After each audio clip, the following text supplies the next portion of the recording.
हम लोगों ने ट्रांसलेशनल इक्विलिब्रियम के बारे में बात की थी, याद होगा आप लोगों को।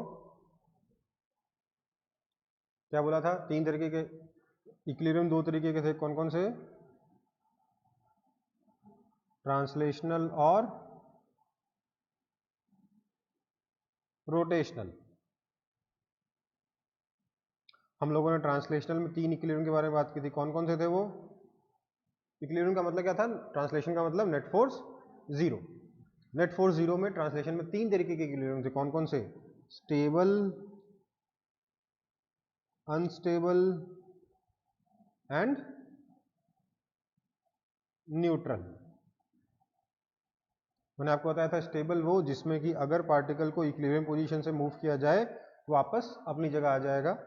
स्टेबल में आपके पास रीस्टोरिंग फोर्स होता है और पोटेंशियल एनर्जी मिनिमम होती है, ठीक है। अनस्टेबल वो जिसमें कि अगर पार्टिकल को इक्विलिब्रियम पोजीशन से मूव किया जाए तो वो इक्विलिब्रियम से दूर की तरफ चला जाएगा, चाहे किसी डायरेक्शन मूव करो इक्विलिब्रियम से और दूर चला जाएगा। ऐसे में कोई रीस्टोरिंग फोर्स नहीं होता है, इसमें पोटेंशियल एनर्जी मैक्सिमम होती है। और न्यूट्रल वो जिसमें कि अगर आप पार्टिकल को इक्विलिब्रियम पोजीशन से मूव करते हो तो नई पोजीशन भी इक्विलिब्रियम ही रहती है, नई पोजीशन पे भी नेट फोर्स जीरो ही रहता है। हमने रीस्टोरिंग फोर्स के लिए ग्राफ वगैरह देख के बात की थी, पोटेंशियल एनर्जी के लिए भी ग्राफ वगैरह देख के बात की थी कि जहां पे पोटेंशियल एनर्जी मिनिमम वहां पर स्टेबल इक्विलिब्रियम, जहां पे पोटेंशियल एनर्जी मैक्सिमम वहां पे अनस्टेबल इक्विलिब्रियम। फोर्स के टर्म से जो हमने ग्राफ के लिए बात की थी, हमने देखा था फोर्स जहां जहां जीरो है वहां इक्विलिब्रियम है, उसमें से जहां पर स्लोप नेगेटिव है फोर्स का वो स्टेबल है, जहां पे स्लोप पॉजिटिव था वो अनस्टेबल था, ठीक है। ओके, आज हम बात करेंगे रोटेशनल इक्विलिब्रियम की।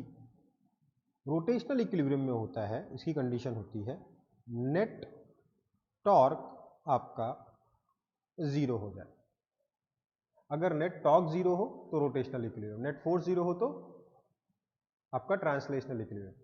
ओवरऑल इक्विलिब्रियम कब होगा? जब ऑब्जेक्ट ट्रांसलेशनल और रोटेशनल दोनों इक्विलिब्रियम में हो, ना तो उसके ऊपर नेट फोर्स लग रहा हो ना ही उसके ऊपर नेट टॉर्क लग रहा हो, ठीक है।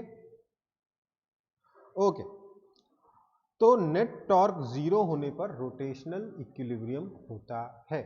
नेट टॉर्क जीरो होने पर रोटेशनल इक्विलिब्रियम होता है। ये भी तीन तरीके के हैं, कौन कौन से? रोटेशनल इक्विलिब्रियम भी तीन तरीके का होता है, कौन कौन सा? तो वही है तीन नाम, स्टेबल, अनस्टेबल और न्यूट्रल। स्टेबल इक्विलिब्रियम वो जहां पर, देखो रोटेशनल इक्विलिब्रियम का मतलब जहां पर टॉर्क जीरो है, मतलब कि कोई एंगुलर मोशन कराने वाला कोई एजेंट नहीं है। स्टेबल इक्विलिब्रियम वो वाला इक्विलिब्रियम होगा जिसमें कि अगर आप अपने रोटेशनल इक्विलिब्रियम के पोजीशन से थोड़ा सा ऑब्जेक्ट को मूव कर दो, मतलब थोड़ा सा एंगल को घुमा दो, थोड़ा सा ऑब्जेक्ट को घुमा दो, तो वापस से ऑब्जेक्ट ओरिजिनल पोजीशन पे आ जाए, उसको क्या बोलेंगे? Stable equilibrium. इसका एग्जांपल मैं आपको दिखाता हूं, ये रहा।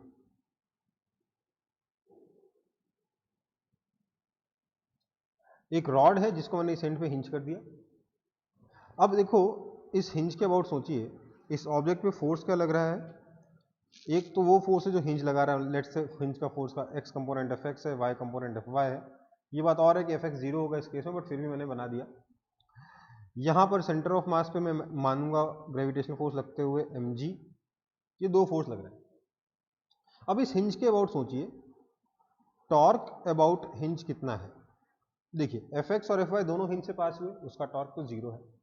mg का भी लाइन ऑफ एक्शन जो है वो हिंज से पास हो रहा है, इसलिए mg का भी टॉर्क जीरो है। तो टॉर्क अबाउट हिंज जीरो है, तो इक्विलिब्रियम तो है, इक्विलिब्रियम तो है। लेकिन अगर मैं इस रॉड को थोड़ा सा घुमाऊं, लेट्स से मैं इसको घुमा के इस पोजीशन पर ले आया, ठीक है, मैंने थीटा एंगल से घुमा, ये थीटा कौन से डायरेक्शन में है? थीटा मैंने लिया है यहां पर एंटी क्लॉकवाइज डायरेक्शन में। तो जब रॉड थीटा एंगल से घूम जाएगा, एंटी क्लॉकवाइज डायरेक्शन मतलब बाहर की तरफ है, आपके स्क्रीन के बाहर की तरफ ये थीटा है। जब ये रॉड थीटा एंगल से घूम जाएगा उस वक्त भी इसके सेंटर ऑफ मास पे ग्रेविटेशनल फोर्स लग रहा होगा mg, और इसके टॉर्क का आप डायरेक्शन देखिए क्या आ रहा है, राइट हैंड थंब रूल लगा के देखिए जरा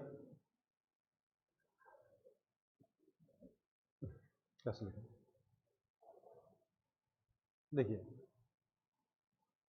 आर इधर है, फोर्स इधर है, तो आर क्रॉस एफ आपके स्क्रीन के अंदर की तरफ आ रहा है, एंटी क्लॉकवाइज डायरेक्शन में टॉर्क आ रहा है, सॉरी क्लॉकवाइज डायरेक्शन में टॉर्क आ रहा है। ट्राई करके देखिएगा खुद से, ये इस वीडियो में थोड़ा दिक्कत है। ऐसे देखिए आर का डायरेक्शन ये है, फोर्स का डायरेक्शन ये है, आर क्रॉस एफ किधर आया, अंदर की तरफ आया, ठीक है बेटा।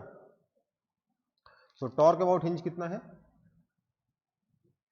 अब इस नई पोजीशन में अंदर की तरफ है, मतलब थीटा के अपोजिट डायरेक्शन में ये टॉर्क रॉड को वापस से अपने इक्विलिब्रियम पोजीशन पे लाने की कोशिश करेगा। ये आपका on disturbing we will get, on disturbing the equilibrium we will have restoring torque that will try to restore the original position।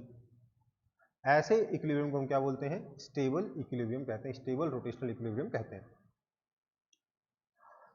अगर मैं अनस्टेबल के बारे में बात करूं तो ये आपका एक अनस्टेबल इक्विलिब्रियम है जिसमें वही रॉड है लेकिन हिंज ऊपर लगाने की बजाय मैंने हिंज नीचे लगा दिया। अब सोचिए इस पोजीशन में जब ये रॉड वर्टिकल है उस वक्त ग्रेविटेशनल फोर्स mg तो इस पे नीचे लग रहा होगा, हिंज लेट से fx और fy लगा रहा होगा, हालांकि fx 0 होगा बट फिर भी मैंने बना दिया, fx और fy लगा रहा होगा, ना तो fx का टॉर्क होगा हिंज के अबाउट, ना mg का टॉर्क होगा, ना fy का टॉर्क होगा, सो ओवरऑल टॉर्क 0 है। पर अगर मैं इस रॉड को थोड़ा सा घुमा देता हूं, अगर हम इस रॉड को थोड़ा सा घुमा देंगे तो अब इसका जो टॉर्क है वो थीटा के डायरेक्शन में है, थीटा किस डायरेक्शन में लिया हमने, क्लॉकवाइज, टॉर्क भी क्लॉकवाइज डायरेक्शन में ही होगा। ऐसे इक्विलिब्रियम को हम लोग अनस्टेबल इक्विलिब्रियम कहते हैं। बेसिकली जहां पे बैलेंस करना पड़े ना वो अनस्टेबल है, जहां बैलेंस अपने आप हो जाए वो स्टेबल है। आप सोचिए रॉड को ऐसे लटका दोगे तो वो अपने आप बैलेंस रहेगा, लेकिन रॉड को अगर ऐसे रखोगे ऐसे तो बैलेंस नहीं रहेगा, जरा सा हिलाओगे तो फट से नीचे गिर जाएगा, राइट, है ना। जरा सा अगर आप इस रॉड को छोड़ोगे तो फटाक से ये ऐसे गिर जाएगा, राइट। तो इसलिए वो कैसा इक्विलिब्रियम है, अनस्टेबल इक्विलिब्रियम है, ये वाला इक्विलिब्रियम अनस्टेबल है। न्यूट्रल क्या होगा, वही आप कितने भी एंगल में घुमा दिए नेट टॉर्क 0 ही रहता है। इसका एग्जांपल, रॉड लिया, रॉड के सेंटर ऑफ मास पर ही हिंज लगा दिया, अब हिंज के फोर्स भी हिंज से पास हो रहे हैं और ग्रेविटेशनल फोर्स भी हिंज पे ही लग रहा है तो हिंज से पास हो रहा है, बेसिकली नेट टॉर्क हमेशा ही 0 रहेगा। ये एक ऐसा इक्विलिब्रियम हो जाएगा, न्यूट्रल इक्विलिब्रियम हो जाएगा, ठीक है। समझ में आई बात, हाँ या ना।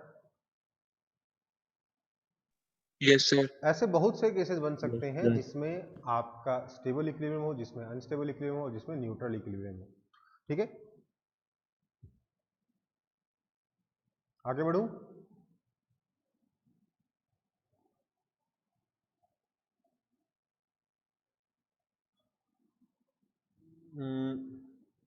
तो एक बार फिर से देख लेते हैं स्टेबल कैसे था। स्टेबल ये वाला केस था जब हमने हिंज यहाँ टॉप पे लगाया था, ये स्टेबल बन रहा था। अगर हम हिंज को नीचे बॉटम पे लगा देंगे तो अनस्टेबल बना था, और हम उसी हिंज को अगर सेंटर ऑफ मास पे लगा देंगे तो न्यूट्रल बन गया था। आप सोचिए जरा स्टेबल इक्विलिब्रियम के बारे में सोचिए, ये रॉड अगर घूमेगा इस हिंज के अबाउट तो इस तरीके से घूमेगा, इसका सेंटर ऑफ मास ये वाला सर्कल फॉलो करेगा, है ना। इस केस में सेंटर ऑफ मास जो है लोएस्ट पॉइंट पर है, मतलब ग्रेविटेशनल पोटेंशियल एनर्जी मिनिमम है। स्टेबल इक्विलिब्रियम में पोटेंशियल एनर्जी मिनिमम होती है, अनस्टेबल में पोटेंशियल एनर्जी मैक्सिमम होती है, और न्यूट्रल में पोटेंशियल एनर्जी कांस्टेंट होती है, ठीक है। स्टेबल क्यों है, क्योंकि पोटेंशियल एनर्जी मिनिमम है, दुख दर्द मिनिमम है, खुश है इंसान, ये सिस्टम खुश है इसलिए स्टेबल है। यहाँ पे सिस्टम बहुत दुखी है क्योंकि पोटेंशियल एनर्जी मैक्सिमम है इसलिए अनस्टेबल है, और यहाँ पे फर्क ही नहीं पड़ता पोटेंशियल एनर्जी कांस्टेंट है, कहीं पे भी रख दो, जहां मर्जी छोड़ दो, कोई फर्क नहीं पड़ता, इसलिए न्यूट्रल इक्विलिब्रियम है, ठीक है। ओके, इसका एक सिंपल सा एग्जांपल मैं आपको और दिखाना चाहूंगा, एक सेकंड रुकिए।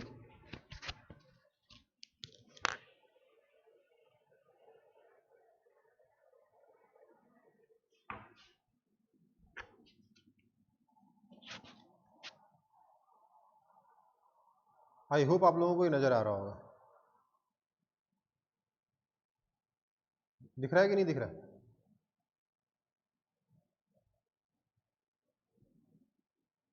ठीक से नहीं दिख रहा है? काम करता है।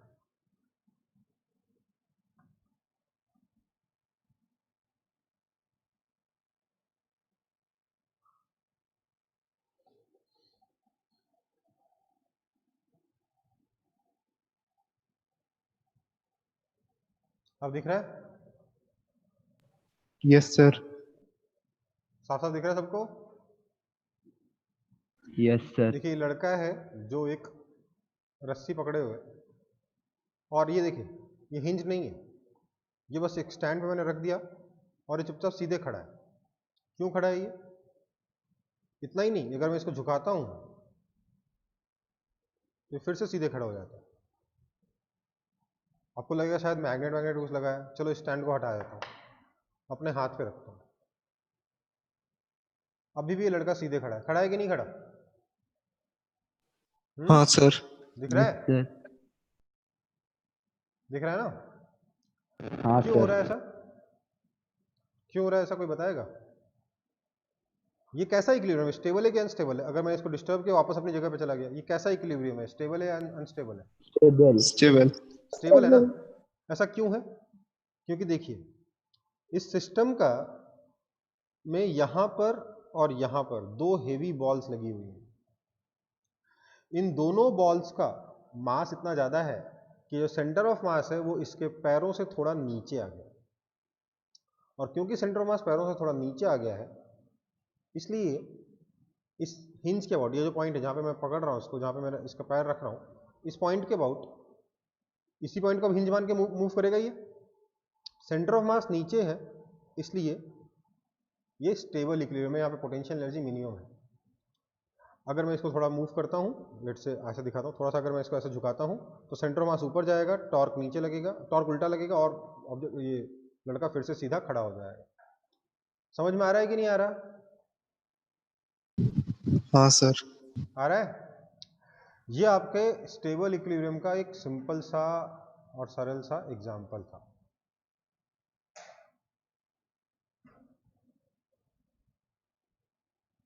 ठीक है बेटा? कोई दिक्कत? यस।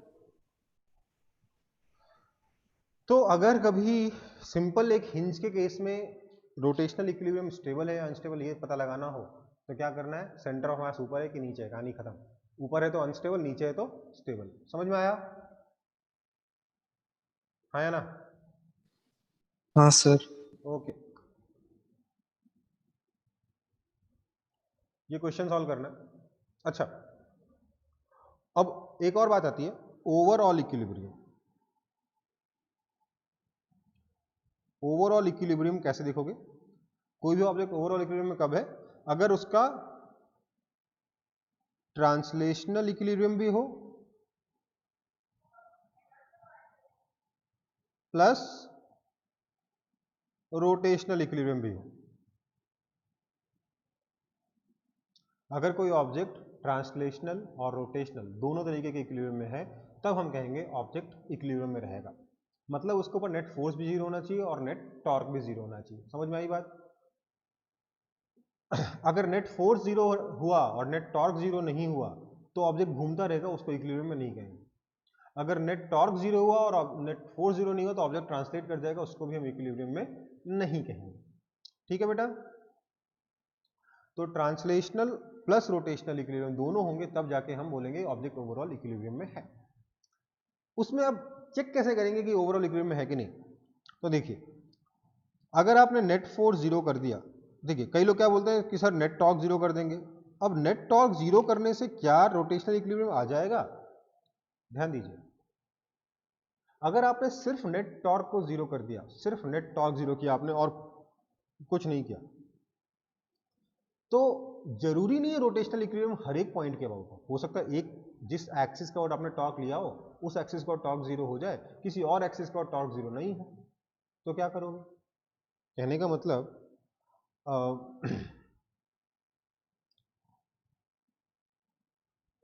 देखो ऐसे बहुत सारे केसेस बनाए जा सकते हैं जिसमें आपका एक एक्सिस का टॉर्क जीरो हो जाए, दूसरा एक्सिस का टॉर्क जीरो ना हो।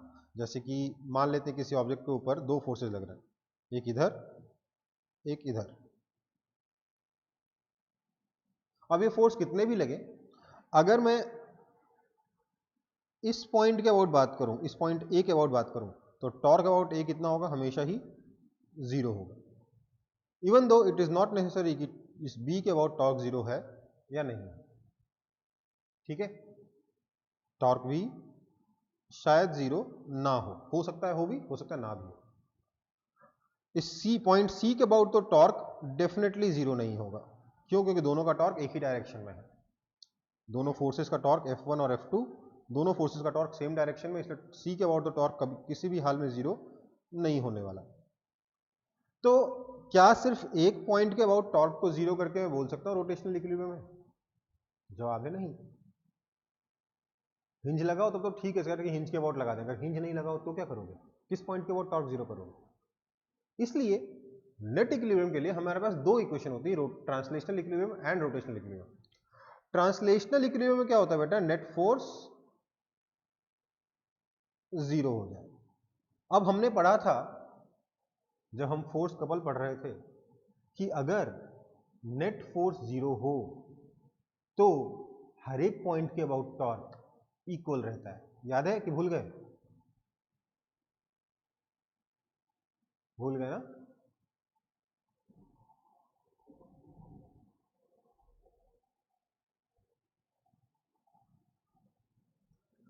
आपको लिखाया था if tau net is equal to zero about one point and net force is zero, then tau net is equal to zero about all points. भूल गए? जब हमने फोर्स कपल पढ़ा था उसमें मैंने कुछ पॉइंट्स लिखाए थे, 4 पॉइंट्स लिखाए थे आपको, उसमें से वो इसी दिन के लिए लिखाया था, जब मैं इक्विलिब्रियम पढ़ाऊंगा तब काम आएगा इसलिए लिखाया था फोर्स कपल पढ़ाते वक्त। लेकिन आप लोगों को कुछ याद ही नहीं है, कम से कम कॉपी पलट के पीछे देख लो। फोर्स कपल में देखना जब मैंने पॉइंट्स लिखाए थे 4 पॉइंट्स, तब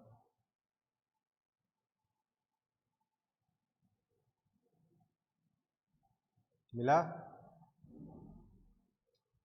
कि फोर्स कपल ही नहीं मिला? क्या था? Two equal and opposite forces acting on two different lines of actions, right? मिल गया? वहां पे लिखाया था मैंने ये पॉइंट कि अगर एक पॉइंट के अबाउट टॉर्क जीरो हो और नेट फोर्स जीरो हो तो हर एक पॉइंट के अबाउट टॉर्क जीरो होगा। एक को तो मिल गया, बाकी लोगों को नहीं मिला शायद। यस सर, मिल गया। मिल गया? तो इसलिए ज्यादा दिमाग लगाने की जरूरत नहीं है, नेट फोर्स जीरो करो और किसी भी एक पॉइंट के टॉर्क जीरो कर दो, कहानी खत्म। ठीक है, आगे बढ़े।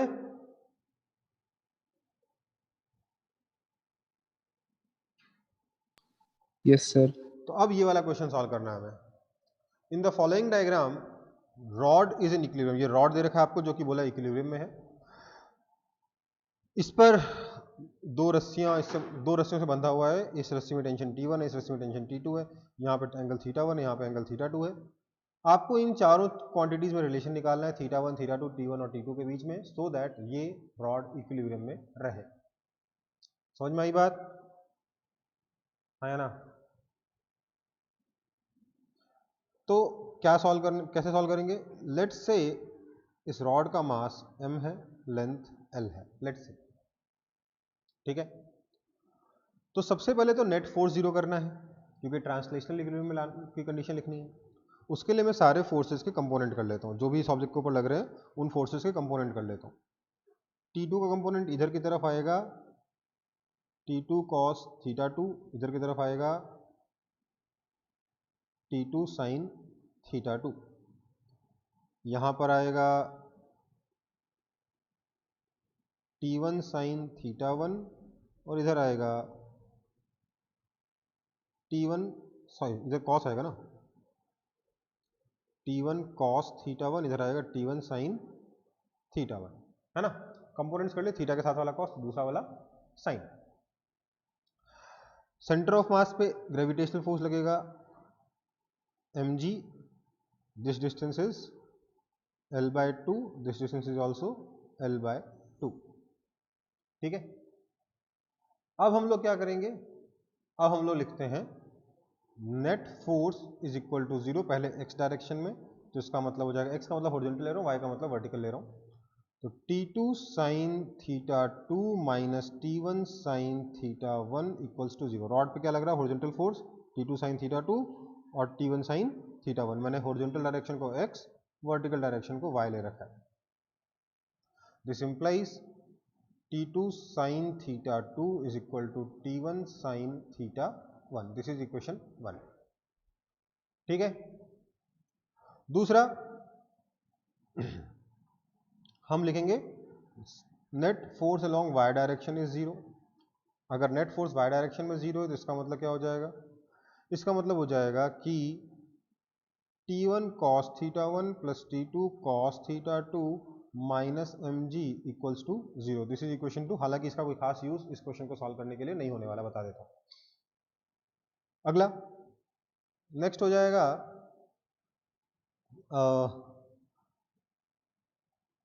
टॉर्क इज इक्वल टू 0, किसी भी एक पॉइंट के अबाउट टॉर्क को हम लोग 0 कर देते हैं, ठीक है। अब मेरे पास अलग अलग ऑप्शन है, किस पॉइंट के अबाउट टॉर्क 0 करूं। एक ऑप्शन है इस पॉइंट के अबाउट टॉर्क 0 करूं, एक ऑप्शन इस पॉइंट के अबाउट टॉर्क 0 करूं, एक ऑप्शन इस पॉइंट के अबाउट टॉर्क 0 करूं, ठीक है। किसी भी एक के अबाउट अगर आप टॉर्क को 0 कर लोगे तो आपका आंसर आ जाएगा। लेकिन मैं देखिए, अगर आप इस पॉइंट के अबाउट टॉर्क लिखते हो तो उसमें एक mg का रोल आ जाएगा, तो आपकी इक्वेशन में mg घुस जाएगा, जो आपको जरूरत नहीं, आपको सिर्फ थीटा 1 थीटा 2 T1 और T2 के बीच में रिलेशन चाहिए। अगर आप इस पॉइंट के अबाउट टॉर्क लिखोगे तब भी mg का टॉर्क आएगा, और कोई स्पेशल फायदा हो नहीं रहा इस पॉइंट या इस पॉइंट के अबाउट टॉर्क लिखने से, ठीक है। तो मैंने इसलिए सेंटर ऑफ मास के अबाउट टॉर्क लिखा, तो torque about centre of mass is 0 लिख दिया, तो mg का टॉर्क तो ऐसे ही 0 हो गया। इसका टॉर्क कितना हुआ T1 का, तो T1 साइन थीटा 1 का तो कोई टॉर्क नहीं है, क्यों, क्योंकि ये फोर्स जो है वो इस सेंटर ऑफ मास से पास हो रहा है। सिमिलरली T2 साइन थीटा 2 का भी कोई टॉर्क नहीं है, क्योंकि ये भी सेंटर ऑफ मास से पास हो रहा है। बचा क्या, T1 cos थीटा 1 और T2 cos theta 2।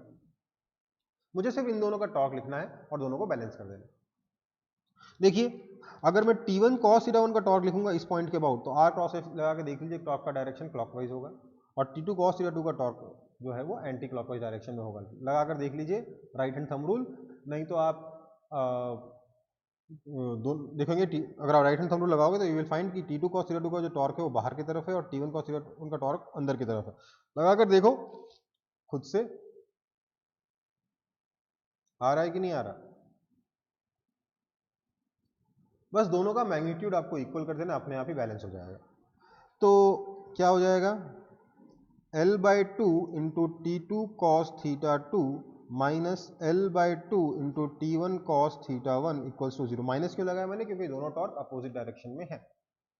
This implies T2 cos theta 2 is equal to T1 cos theta 1, this is equation 3, ठीक है।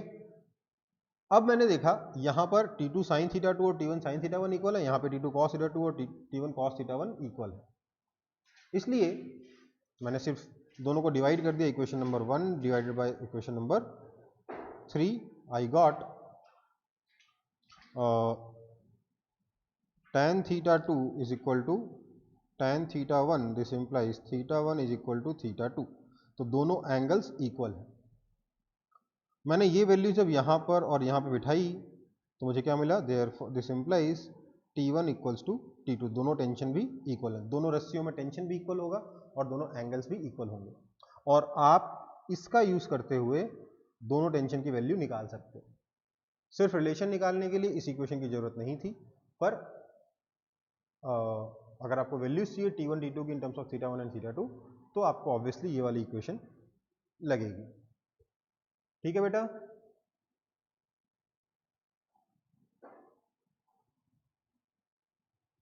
कोई दिक्कत? सुन लो हमने किया क्या है। हमने इस रॉड पे लगने वाले नेट फोर्स को जीरो किया, एक्स डायरेक्शन में भी वाई डायरेक्शन में भी, जैसे न्यूटन लॉज ऑफ मोशन में करते थे। इक्विलिब्रियम में यही करते थे ना, net force in X direction zero, net force in Y direction zero, कहानी खत्म। अब क्या करेंगे, इक्विलिब्रियम वाला क्वेश्चन तो सॉल्व करना है अभी यहाँ पे भी, लेकिन यहाँ पे एक और इक्विलिब्रियम है रोटेशनल, इसलिए हम यहाँ पे क्या बोलेंगे, नेट टॉर्क भी जीरो है। ठीक है, नेट टॉर्क को भी हमने जीरो कर दिया, नेट फोर्स को तो जीरो किया ही किया, नेट टॉर्क को भी जीरो कर दिया। किसी भी पॉइंट के अबाउट जीरो कर सकते हो, मैंने यहाँ पे सिलेक्ट किया centre of mass, centre of मास के अबाउट मैंने टॉर्क को जीरो किया, मेरा आंसर आ गया। समझ में आया सबको कि नहीं आया समझ में? आ गया सर। आ गया, ठीक है बेटा, आगे बढ़ रहे हैं।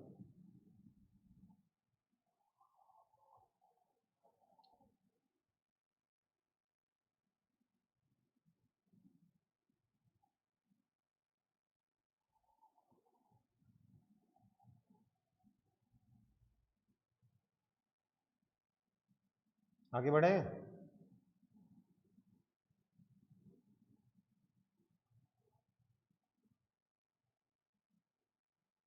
Yes sir. ये वाला क्वेश्चन बहुत ही स्टैंडर्ड क्वेश्चन है, वेरी स्टैंडर्ड क्वेश्चन। अक्सर मतलब रोटेशनल का ये वाला क्वेश्चन अक्सर एग्जाम में आ जाता है, इसी ये वाला या इसके जैसा क्वेश्चन, इसी की लाइन पे।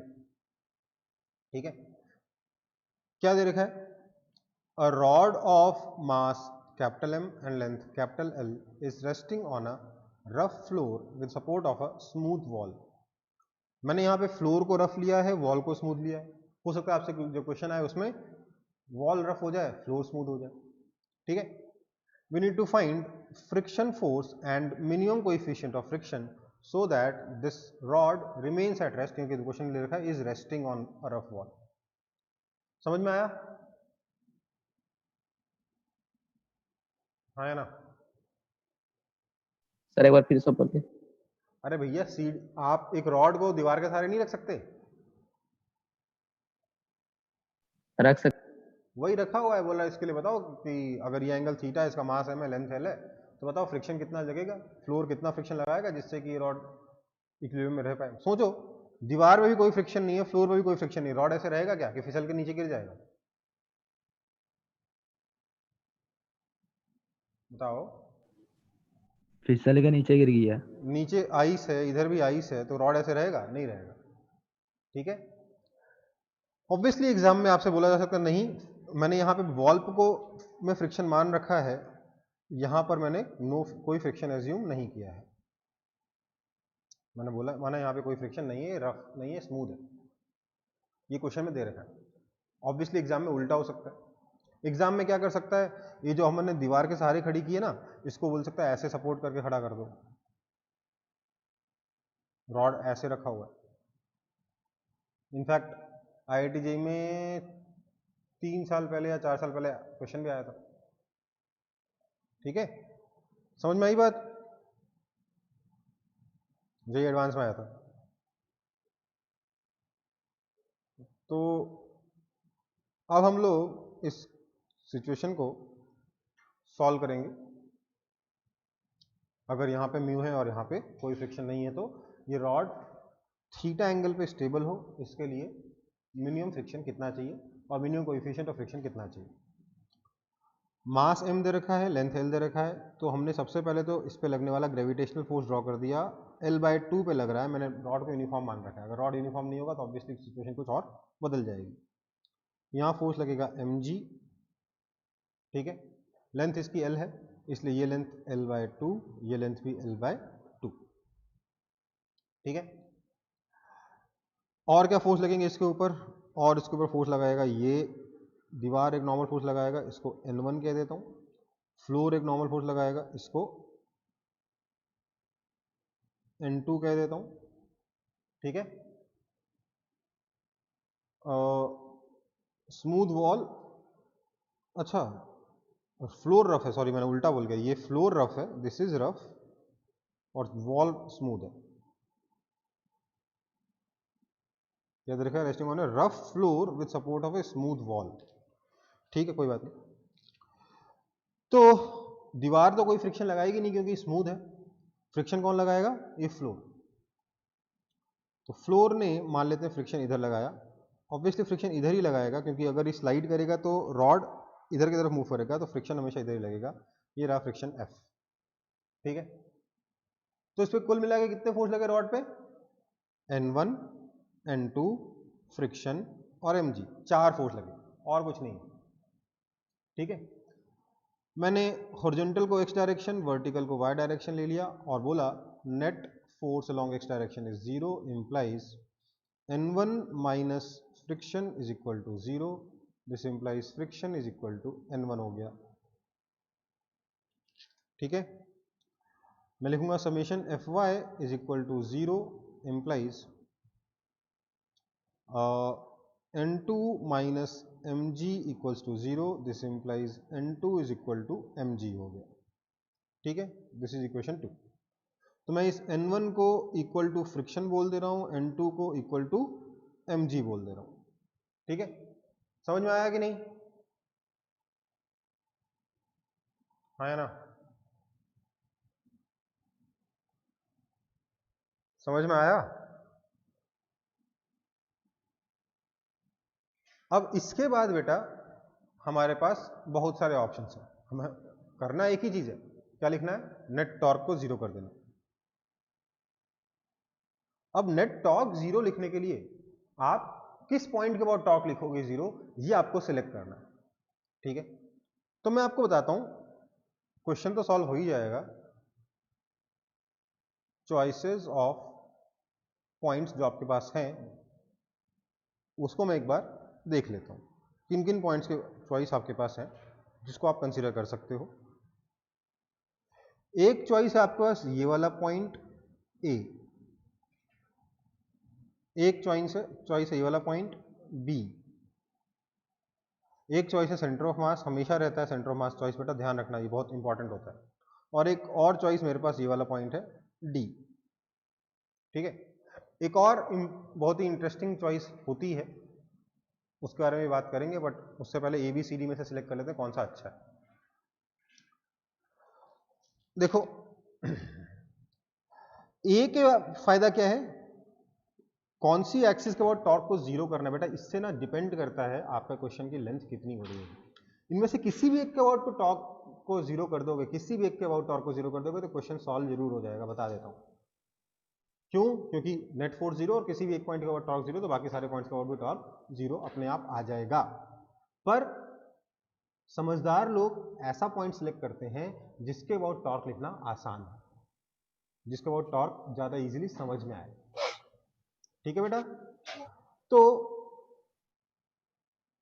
सबसे पहले तो अगर मैं ए के अबाउट टॉर्क लिखता हूं तो मेरा फायदा क्या है, मेरे को mg का टॉर्क लिखना पड़ा, n2 का टॉर्क लिखना पड़ा, f का टॉर्क लिखना पड़ा, सिर्फ n1 का टॉर्क नहीं लिखना पड़ा, तो टॉर्क ऑफ n1 0 है, ये फायदा है, ठीक है।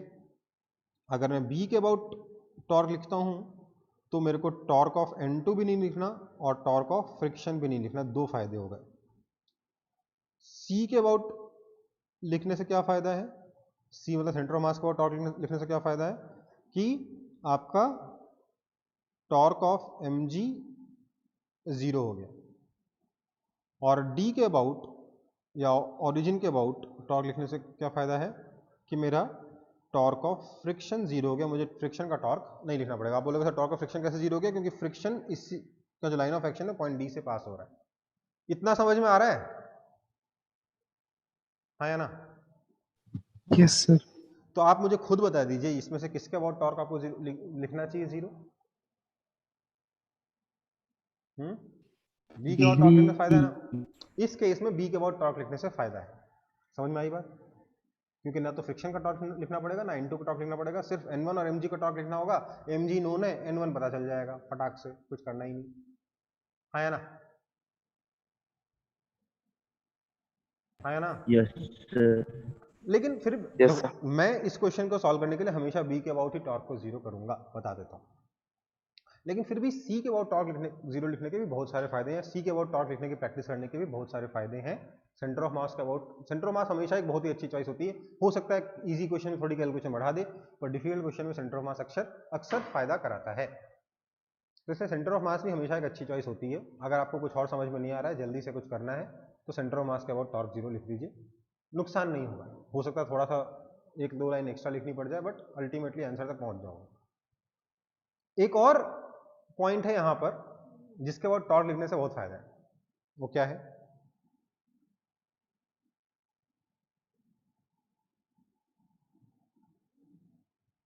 पॉइंट ई का क्या फायदा है?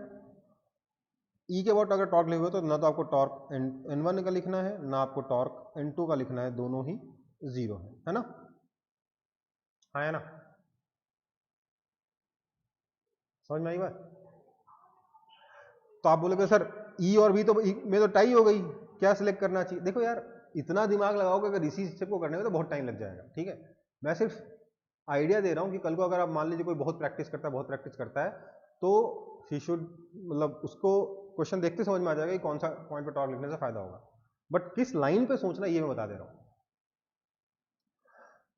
अब देखिए, देखा जाए तो बी और ई इक्विवेलेंट है। ई के थोड़े से बेनिफिट है, बी के थोड़े से बेनिफिट है। ई का ये बेनिफिट है ना बेटा कि आपको इक्वेशन में ना तो N2 आएगा ना N1 आएगा, फ्रिक्शन और mg आएगा, एक ही लाइन में आंसर आ जाएगा। लेकिन बी से भी कोई नुकसान नहीं है, क्यों? क्योंकि N1 और mg के बीच में रिलेशन आ जाएगा और फ्रिक्शन तो N1 ही है ना? तो नुकसान किसी में भी नहीं है। इतना डिफिकल्ट क्वेश्चन नहीं कि हम इसी चीज में एनालिसिस करते रह जाएं, बट आपको पता होना चाहिए कि क्या किन पॉइंट्स के बारे में सोचकर आप डिसाइड करते हो कि टॉर्क किसके अबाउट 0 करेंगे। ठीक है, तो मैंने बोला कि torque about b equals to 0, मैंने ये इक्वेशन लगाई। दिस इंप्लाइज N2 का टॉर्क 0, फ्रिक्शन का टॉर्क 0, बचा क्या? mg का टॉर्क कितना हो जाएगा? mg का टॉर्क किस डायरेक्शन में? क्लॉकवाइज की एंटी क्लॉकवाइज, बाहर या अंदर? मुझे तो क्लियरली दिख रहा है right hand anti clockwise. Anti clockwise है, बाहर की तरफ है, ठीक है। और नॉर्मल N1 का टॉर्क क्लॉकवाइज है, अंदर की तरफ है ना? Yes sir. तो मैं लिख रहा हूं torque of mg minus torque of N1 equals to 0, या यूं कहना चाहिए वेक्टर लगाओगे तो प्लस लिखोगे ना, डायरेक्शन उल्टा है इसलिए अपने आप ही सब्ट्रैक्ट हो जाएगा। दिस इंप्लाइज mg का टॉर्क क्या है? इस mg के line of action of force का पॉइंट बी से परपेंडिकुलर डिस्टेंस, ये कितना है बेटा? क्या मैं इसको L/2 cos थीटा बोल सकता हूं कि नहीं बोल सकता? हाँ है ना? Yes sir. बोल सकता हूं। तो ये हो गया L/2 cos theta into mg is equal to, या माइनस लिख देता हूं क्योंकि डायरेक्शन उल्टा अपन को पता ही है, माइनस N1 का टॉर्क कितना हो जाएगा? ये पूरा L, ये थीटा, ये है perpendicular distance line of action of force का, ये रहा line of action of force, इसका परपेंडिकुलर डिस्टेंस ये रहा, ये कितना है बेटा? इसके बराबर है L साइन थीटा, तो minus L sine theta into N1 equals to 0, है ना बेटा?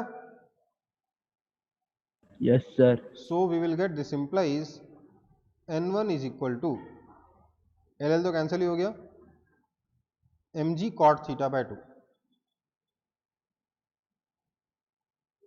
समझ में आया? So this implies friction is equal to mg cot theta by 2। ये पार्ट तो हो गया, फ्रिक्शन फोर्स तो निकल गया। अब बोला मिनिमम कोएफिशिएंट ऑफ फ्रिक्शन, यहां पर म्यू कितना होगा वो बताना है। तो उसके लिए हम क्या बोलेंगे? देखो मैंने ब्लैक लाइन खींची थी ना फ्रिक्शन को, और उसको छुपा ही दिया, एक बार और बना दे रहा हूं इसलिए। ये रहा फ्रिक्शन, ये रहा N2, ठीक है।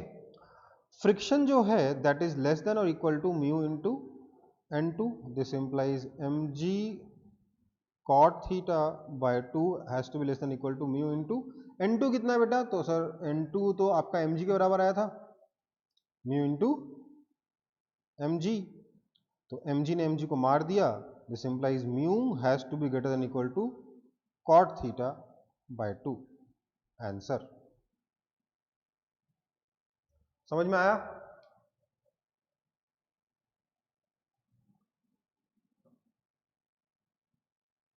कोई दिक्कत?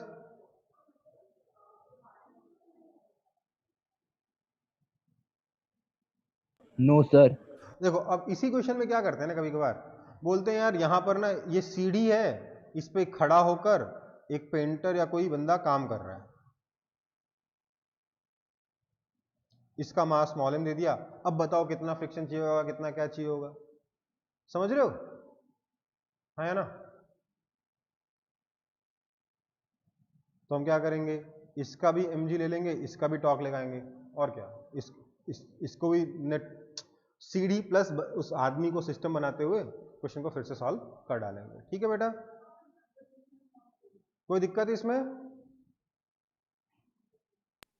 No sir.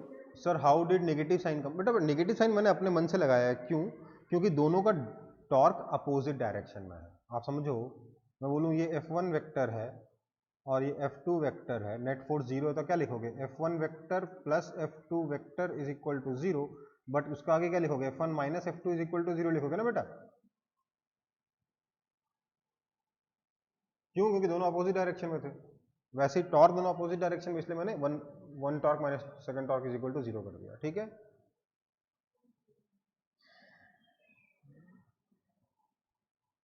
आगे बढ़े।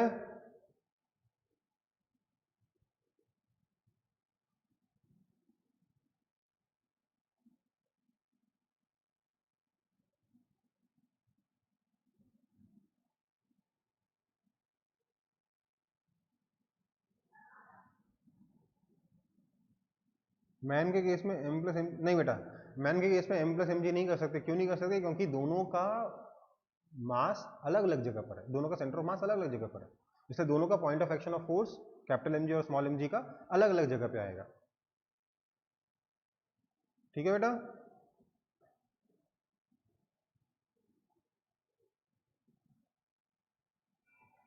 दोनों का टॉर्क अलग अलग आ जाएगा ना, नेट फोर्स तो वही रहेगा लेकिन टॉर्क गड़बड़ आ जाएगा ना।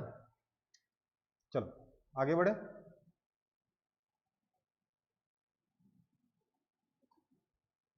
ये क्वेश्चन है, अपने न्यूटन अंकल की फोटो में से एक कील निकल गई, बताना है कि फोटो फ्रेम विथ विड्थ ए, इसकी विड्थ ए है और हाइट बी है, दो नेल से सपोर्टेड थे, एक नेल निकल गया, एक नेल बचा हुआ है खाली, तो कितने एंगल से इनकी फोटो बेंड हो जाएगी, ये बताना है।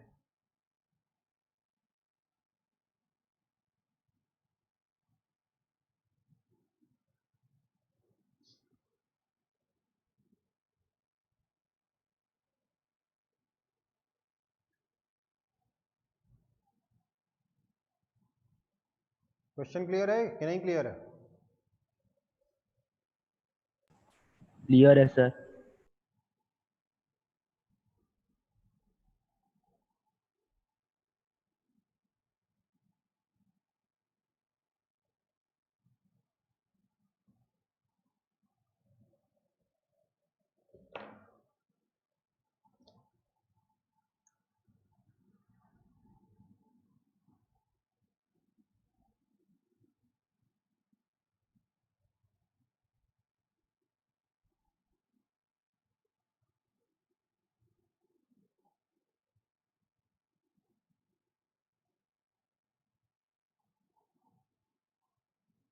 देखो मैंने क्या किया, क्वेश्चन को सॉल्व करने के लिए इधर a/2 और इधर b/2 लगाकर, ये वाला जो पॉइंट है, क्या यही सेंटर ऑफ मास है कि नहीं है? हाँ या ना? मैं मान रहा हूँ कि सिस्टम जो है वो यूनिफॉर्म है, मास यूनिफॉर्मली डिस्ट्रीब्यूटेड है, तो यही वाला पॉइंट सेंटर ऑफ मास हुआ कि नहीं हुआ? हाँ सर। ये हुआ सेंटर ऑफ मास। सर वो तो डायगोनल का इंटरसेक्शन होता है ना।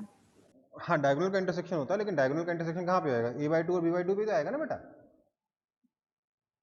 Yes sir. है ना? तो बेसिकली डायगोनल का इंटरसेक्शन करके मिल जाएगा आपको। तो ये जो सेंटर ऑफ मास है, इसी पॉइंट पर ग्रेविटेशनल फोर्स लग रहा होगा,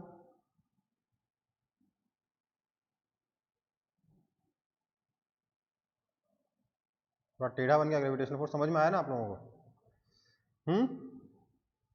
हमें चाहिए नेट टॉर्क जीरो, तो मतलब ये जो ग्रेविटेशनल फोर्स है ये अपने हिंज से पास होना चाहिए, है ना? क्योंकि हिंज जो फोर्स लगा रहा है, हिंज दो फोर्स लगा रहा है, एक x डायरेक्शन में और एक y डायरेक्शन में, Fx और Fy। ठीक है, ये सिस्टम अगर इक्विलिब्रियम में है तो मैंने बोला summation Fx is equal to 0, this implies x direction से एक ही फोर्स लग रहा था Fx इक्वल टू 0, तो ये आपका हो गया 0। Summation Fy is equal to 0 का मतलब Fy minus mg equals to 0, this implies Fy is equal to mg। इसमें कोई दिक्कत? अब नेट टॉर्क 0 करना है। नेट टॉर्क 0 के लिए देखिए Fx का टॉर्क पहले ही 0 हिंज के अबाउट, Fy का टॉर्क पहले ही 0 हिंज के अबाउट, बचा क्या सेंटर ऑफ मास पे लगने वाले ग्रेविटेशनल फोर्स का टॉर्क, ये 0 होना चाहिए। मतलब सेंटर ऑफ मास जो है इसके सीधे नीचे आना चाहिए, राइट? हाँ या ना? सेंटर ऑफ मास हमारे हिंज के सीधे नीचे होना चाहिए। मतलब ये जो मैंने डायग्राम बना रखा है, ये इस सिचुएशन में कभी भी स्टेबल इक्विलिब्रियम या इक्विलिब्रियम नहीं हो सकता, राइट? तो हम बोलेंगे ओके, इसके लिए थोड़ा सा बेंडिंग को थोड़ा और बेंड कर देते हैं, सच दैट जो सेंटर ऑफ मास है ना वो सीधे इसके नीचे आए।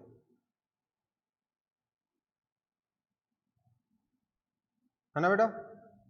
अब ये b/2, ये अपना a/2, और हमें बताना है कितने एंगल थीटा से ये घूम गया। ठीक है, अब देखो अगर ये थीटा है तो ये 90 डिग्री माइनस थीटा, इसलिए ये फिर से थीटा, है ना? तो बेसिकली हमें ये थीटा निकालना है, जहां ये a/2 है इसलिए ये वाला भी a/2 होगा। तो बोलेंगे tan theta is equal to a/2 upon b/2, that is equal to a/b, खत्म। This implies theta is equal to tan inverse a/b। यही थीटा हमें निकालना था ना, कि पेंडिंग कितने एंगल से बेंड हो जाएगी। हाँ या ना? क्लियर है?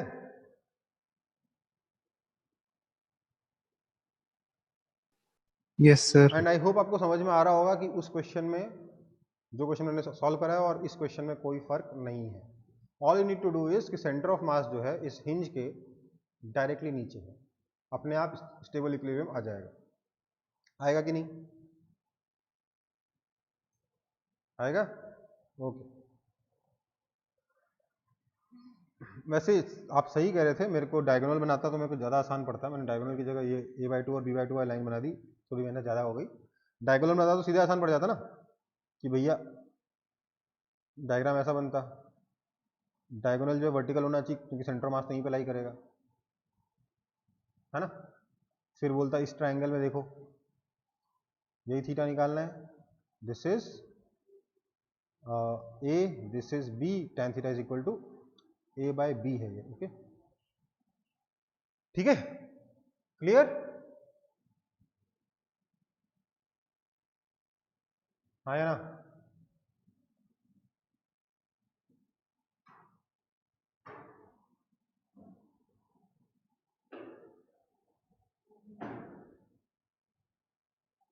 आगे बढ़े।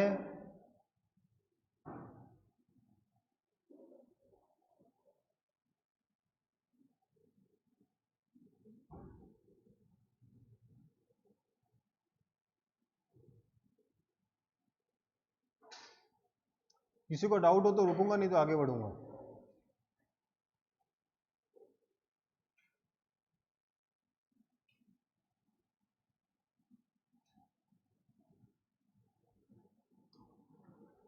Okay, now conservation of angular momentum.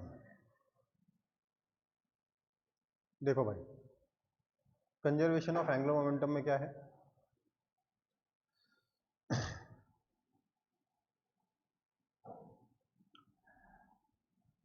हमारा कंजर्वेशन ऑफ मोमेंटम क्या कहता था कि अगर नेट फोर्स 0 होगा तो net torque, sorry, momentum will remain conserve, final momentum और इनिशियल मोमेंटम सेम रहेगा। क्यों? हमारे पास वहां था net force is equal to rate of change of momentum, therefore if net force is equal to 0, then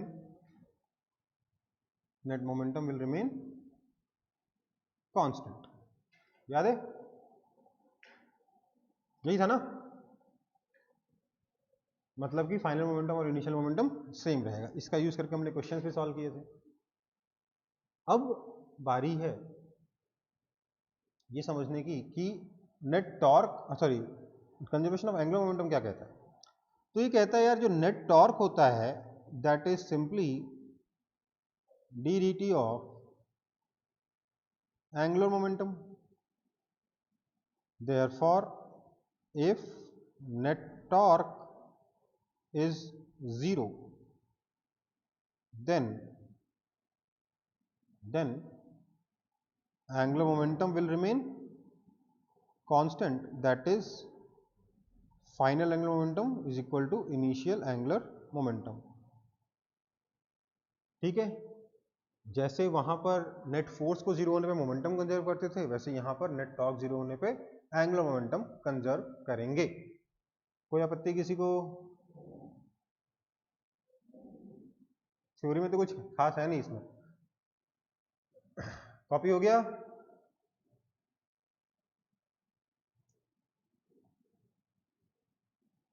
आगे बढ़ता हूं। सर। आगे बढ़ता हूं फिर।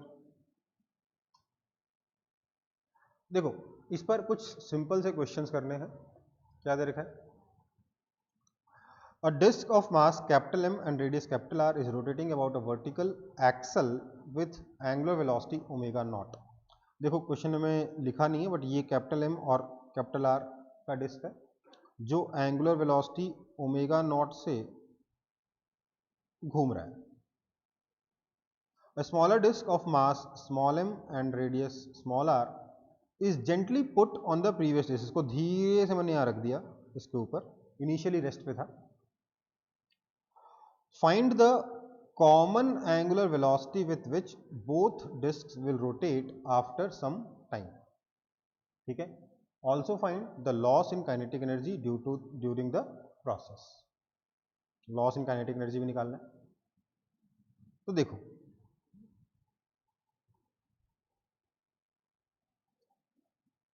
हमारा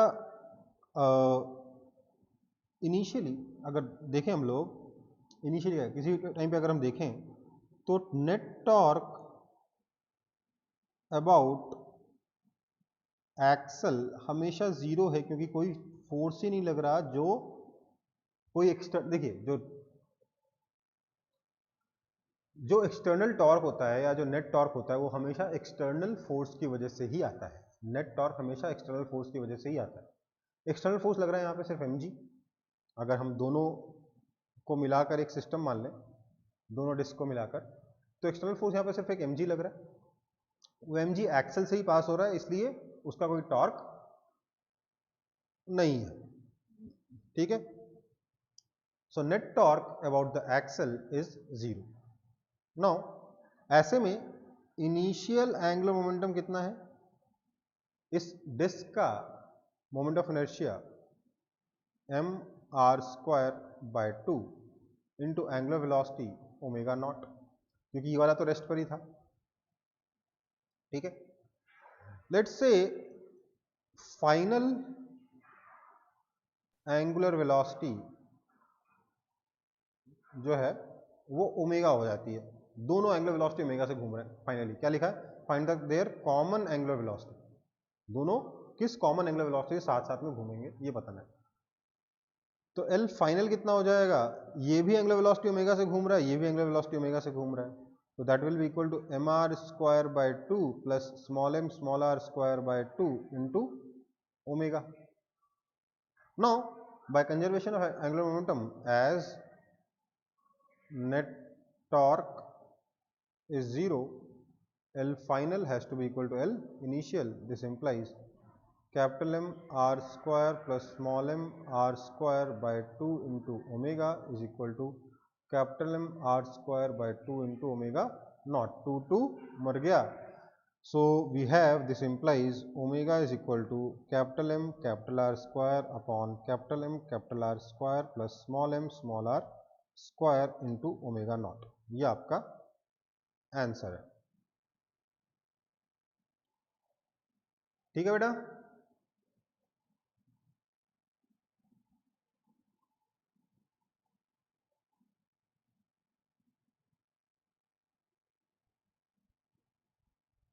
लॉस इन काइनेटिक एनर्जी आप खुद से निकाल सकते हो, क्या लिखेंगे, K initial is equal to half mr square by 2, half I omega square होता है ना, omega not square, and K final is equal to, दोनों घूम रहे हैं, so half moment of inertia दोनों का लेंगे, mr square by 2 plus small m small r square by 2 into final omega का स्क्वायर।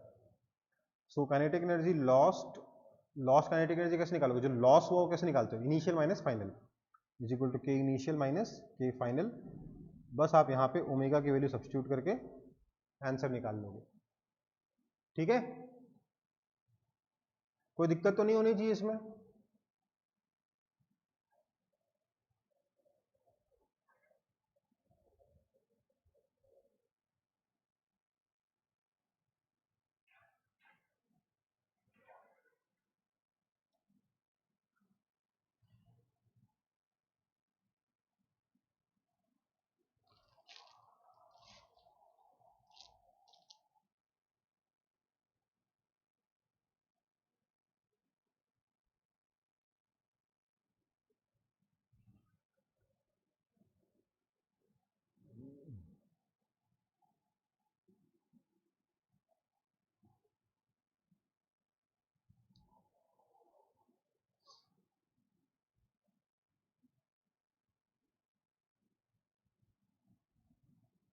कॉपीड, क्या हो डिफिकल्ट हो गया क्या, डिफिकल्ट हो गया क्या एकदम से,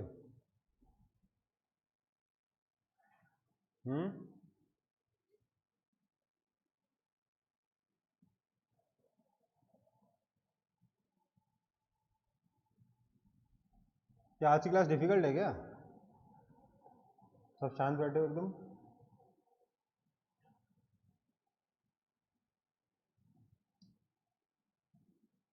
देखो भाई अगला question, a mouse of mass small m, ये चूहा है जिसका मास स्मॉल m है, is sitting at the edge of a circular turntable with moment of inertia I, इसका moment of inertia I है, रेडियस r है, ये सब कुछ रेस्ट पर है। फिर क्या हुआ, the mouse starts to run along the circumference with speed v relative to table, मतलब ये जो चूहा है ये इस टेबल के ऊपर ऐसे दौड़ने लग जाता है अलोंग इट्स सर्कमफ्रेंस, और इसकी स्पीड v दे रखी है विद रिस्पेक्ट टू टेबल। अब आप मुझे खुद बताइए, ये टर्न टेबल है, अगर ये माउस ऐसे गोल गोल घूमेगा तो ये टेबल अपने आप उल्टा घूमेगी कि नहीं घूमेगी, आया ना, सोच के बताओ।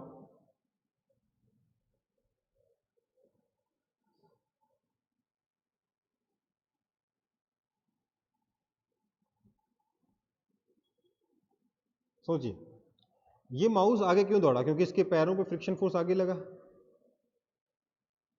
तो माउस के पैर इस टेबल में फ्रिक्शन फोर्स पीछे लगाएंगे, माउस अगर ऐसे घूमेगा तो टेबल अपने आप उल्टा घूमना शुरू कर देगी, करेगी कि नहीं,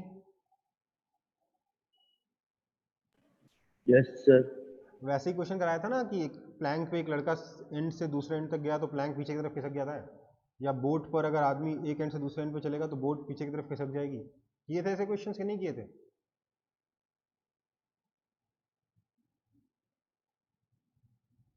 सब जवाब ही नहीं देना किसी को, कुछ याद ही नहीं है।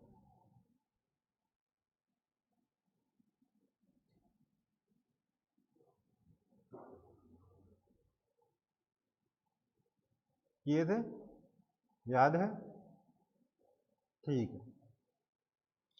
तो हमें बताना है कि ये टर्न टेबल उल्टा कितनी एंगुलर वेलोसिटी से घूमेगा अगर कहीं पे कोई फ्रिक्शन नहीं है, मतलब कहीं पे मतलब एक्सल और टेबल के बीच में कोई फ्रिक्शन नहीं है, माउस के पैर और टेबल के बीच में फ्रिक्शन होगा तभी माउस चलना शुरू कर पाएगा, तभी टेबल उल्टा घूमेगा। ठीक है, सो लेट्स एज्यूम कि जो टेबल है वो ऐसे घूमने लगता है एंगुलर वेलोसिटी ओमेगा से। ठीक है, तो अगर मैं इसकी वेलोसिटी को ग्राउंड के रिस्पेक्ट में वी नॉट मान लूँ, वी नॉट वेलोसिटी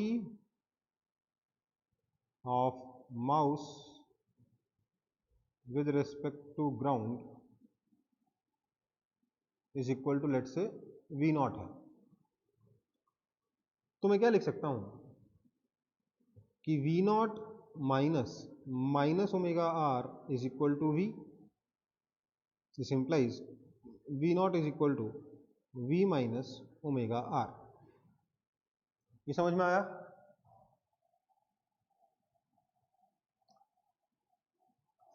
चूहे की वेलोसिटी इधर है तो इस पॉइंट पे टेबल की वेलोसिटी उल्टी है, तो मैंने चूहे की वेलोसिटी को अगर पॉजिटिव मान लिया तो वी नॉट, और टेबल की वेलोसिटी उल्टी की तरफ ओमेगा आर, तो V naught minus omega R is equal to relative velocity V, जो कि क्वेश्चन में गिवन है। तो इससे मेरे को चूहे की वेलोसिटी मिल जाएगी इन टर्म्स ऑफ ओमेगा। ठीक है, कोई दिक्कत हो तो बताओ, क्योंकि दिक्कत होगी जरूर बहुत लोगों को यहाँ पे।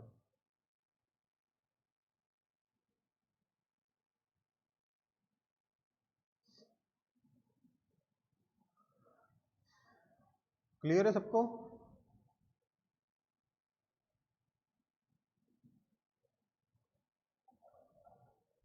चलो, मान लिया आपको कोई दिक्कत नहीं है, मेरे को लगता है होनी चाहिए थी, नहीं पूछ रहे हो कोई बात नहीं। So v not is equal to we minus omega R आ गया। अब हम क्या बोलेंगे, क्योंकि कोई एक्सटर्नल टॉर्क नहीं है, as net torque is zero about the axle, this implies L final is equal to L initial, final angular momentum is equal to initial angular momentum होगा। दिस implies L फाइनल जो भी होगा, initially तो सब कुछ rest पे था इसलिए वो जीरो के बराबर होगा। L फाइनल कितना है, इस एक्सल के अबाउट, मतलब इस एक्सिस के अबाउट, ये जो वर्टिकल एक्सिस सेंटर से पास हो रही है आपके टेबल के, उस एक्सिस के अबाउट आप दोनों का एंगुलर मोमेंटम लिखोगे, दोनों का सम जीरो कर दोगे। अगर आप चूहे का एंगुलर मोमेंटम लिखोगे तो आ जाएगा M we not R, R cross M v करोगे तो R into M we not आ जाएगा ऊपर की तरफ। करके देख लो इस पोजीशन पे, अगर चूहा अंदर की तरफ खड़ा है, मतलब टेबल के उस दूसरे एंड पे खड़ा है, जो आपको जैसा आपको डायग्राम में दिख रहा है वैसे खड़ा है, तो यहाँ सेंटर से ये आर डिस्टेंस पर है, वेलोसिटी इधर की तरफ है, तो आर क्रॉस एम वी ऊपर की तरफ आएगा, मतलब इस डायग्राम में ऊपर की तरफ आएगा, ऐसे आएगा। ये आ गया आपका एंगुलर मोमेंटम ऑफ चूहा, एंगुलर मोमेंटम ऑफ माउस। ठीक है, इसका डायरेक्शन क्या है, कैसा है, ऊपर की तरफ है। वहीं आपका क्योंकि टेबल उल्टा घूम रही है एंगुलर वेलोसिटी ओमेगा से, इसलिए टेबल का एंगुलर मोमेंटम क्या हो जाएगा, उल्टा हो जाएगा, नीचे की तरफ हो जाएगा, minus M we not R minus I omega equals to zero. So this will mean V naught की वैल्यू डाल देंगे हम लोग यहां से, m into V minus omega R into R is equal to I omega.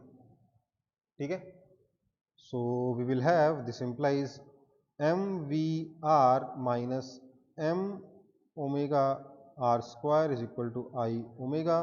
This implies M V R is equal to I plus M R square times omega, which implies omega is equal to mvr upon I plus mr square। ये आपका angular velocity आया table का। कोई दिक्कत है किसी को इसमें?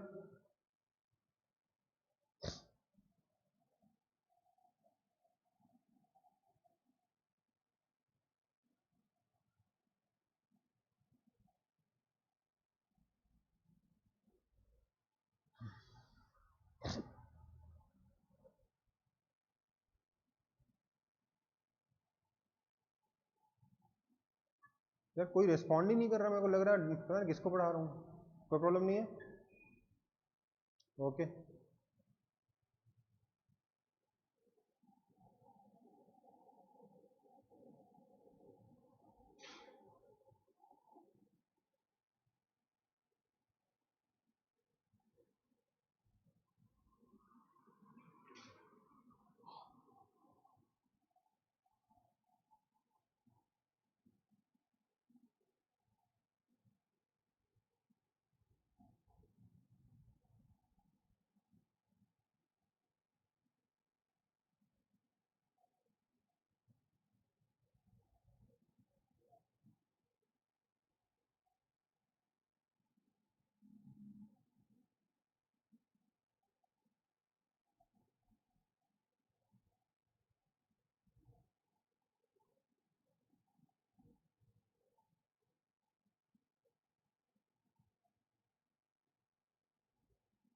ठीक है, आगे बढ़ रहे हैं।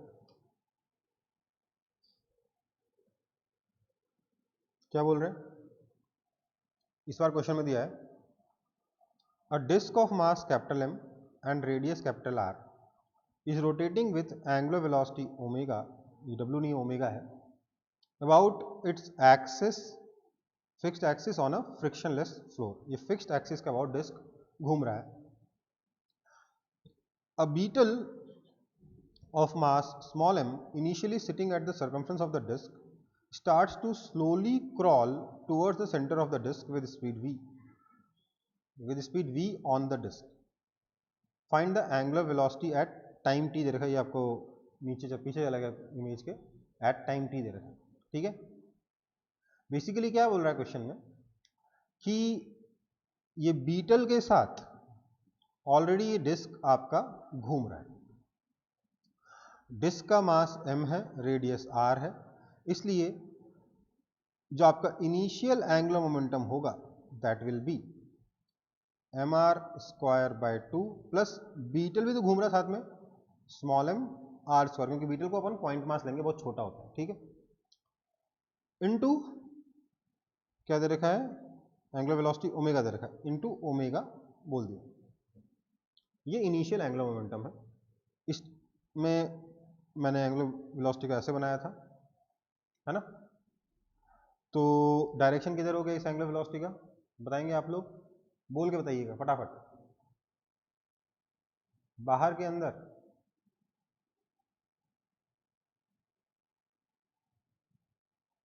देखिए ऐसे घूम रहा है Inside the plane. अंदर की तरफ, है ना, ऐसे घूम रहा है अंदर की तरफ। ठीक है, ओके।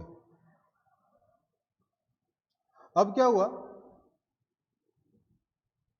ये बीटल धीरे धीरे सेंटर की तरफ चलना शुरू कर दिया ऑन द डिस्क। ध्यान दीजिएगा, क्या असली ये बीटल ये वाला पाथ फॉलो करेगा? क्या असली beetle straight line path follow करेगा? नहीं।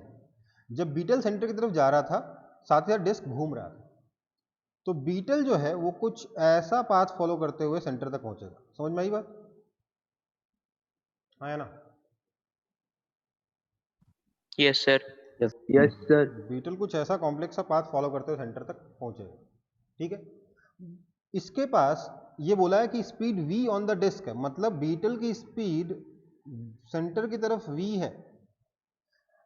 अब जब ये यहां से x डिस्टेंस पर है तो इसके पास एक और स्पीड होगी इधर की तरफ, लेट्स से, ये तो ओमेगा तो इसकी थी ही, let's say at t, let's say angular velocity जो है वो ओमेगा प्राइम हो जाता है, तो इसकी वेलोसिटी इधर कितनी हो जाएगी, ओमेगा प्राइम इंटू एक्स हो जाएगी टेंजेंशियल डायरेक्शन में।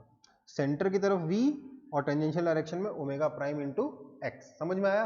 दो वेलोसिटी है इसके पास, रेडियल और टेंजेंशियल, है ना।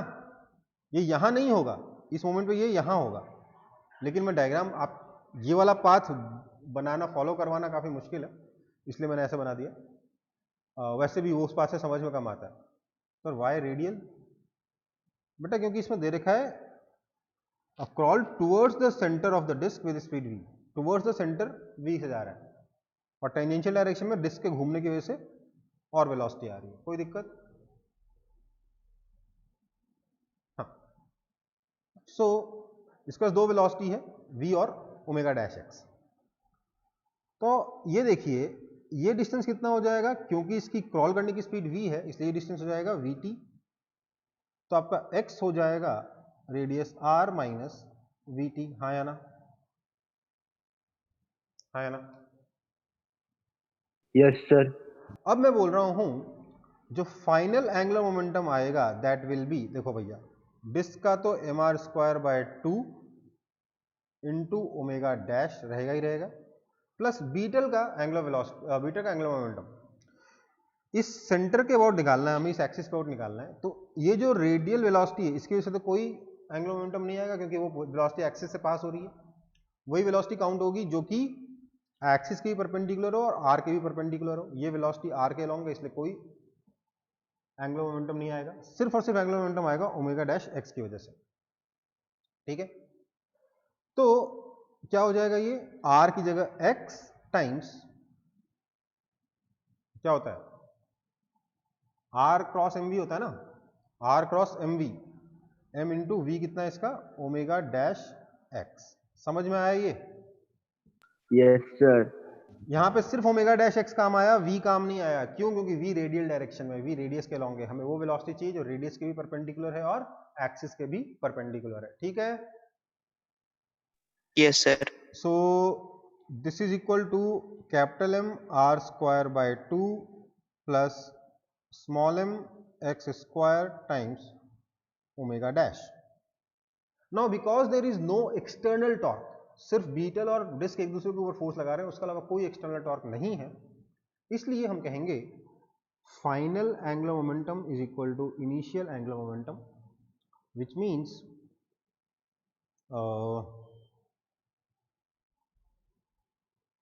M R square by 2 plus M X square into omega dash is equal to mr square by 2 plus small m r square into omega.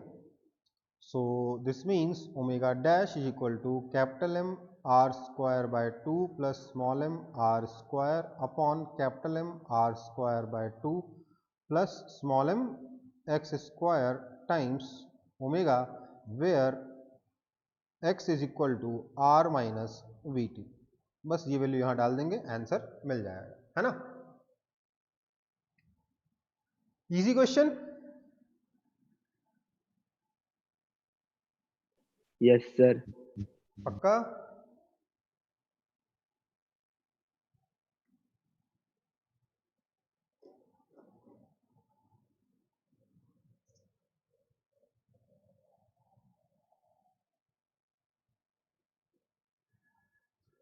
कोई दिक्कत?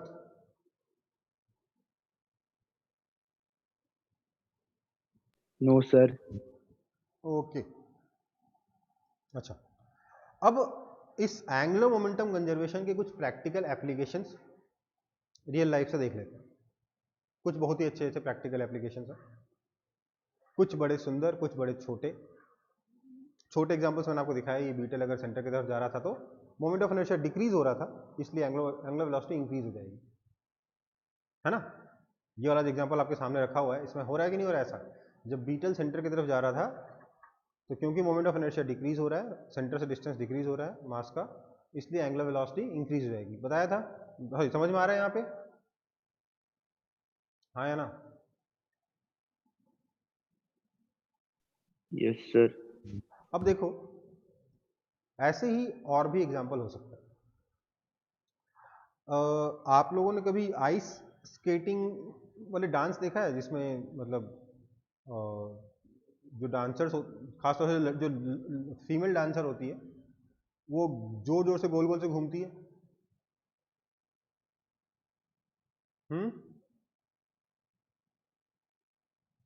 कभी देखा है? टीवी पे देखा होगा, मतलब थोड़ा बहुत सीन देखा होगा उसका।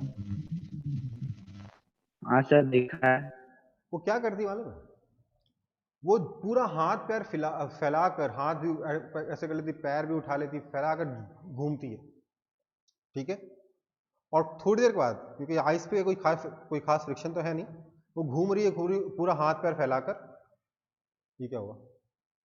अच्छा, हाथ पैर फैलाकर पूरा का पूरा घूम रही होती है, और सडनली अपने हाथ पैर पास में लाके ऐसे पतली सी खड़ी हो जाती है। ये क्या हो रहा है? एकदम से हाथ पैर पास में लाके पतली सी एकदम खड़ी हो जाती है। क्या करती है वो? पहले मास को दूर रखा हुआ है, जिससे मोमेंट ऑफ इनर्शिया ज्यादा है, उसके बाद मास को पास ले एक्सिस के, तो मोमेंट ऑफ इनर्शिया कम हो गया, एंगुलर मोमेंटम तो उतना ही रहना है, आई ओमेगा तो उतना ही रहना है, तो इससे सडनली ओमेगा इंक्रीज हो गया। समझ में आई बात? अगली बार जब देखोगे ना डांस, तब ध्यान देना, कभी टीवी पे देखोगे ऐसा डांस तो ध्यान दीजिएगा, ठीक है? अरे वो स्कर्ट पहन के वो जोर जोर से घूमते नहीं, देखो व्हाइट कलर की स्कर्ट पहन के जोर जोर से घूमती है लड़की डांसर।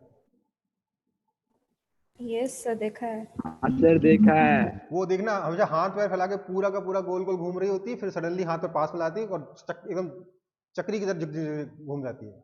वो क्यों होता है? Due to conservation of angular momentum, ठीक है? आप खुद भी ट्राई कर सकते हो घर पे, अगर आपके घर पे कोई टर्न टेबल है, और वो जो डॉक्टर के यहाँ जो टेबल होती है ना उल्टी थाली पे बैठाता है जिसमें वो घूमता है जो, राइट, उसके उस टेबल पे बैठ के आप घूमिए हाथ पैर फैला के, ठीक है। थोड़ी देर बाद सडनली हाथ पैर को पास में सिकोड़ के ले आइए, आप देखेंगे तुरंत आपकी एंगुलर वेलोसिटी बढ़ जाएगी। क्यों बढ़ जाएगी? क्योंकि आपका मोमेंट ऑफ इनर्शिया घट गया, एंगुलर मोमेंटम कंजर्व रहना है, इसलिए एंगुलर वेलोसिटी बढ़ गई। समझ में आया? Yes sir. पक्का?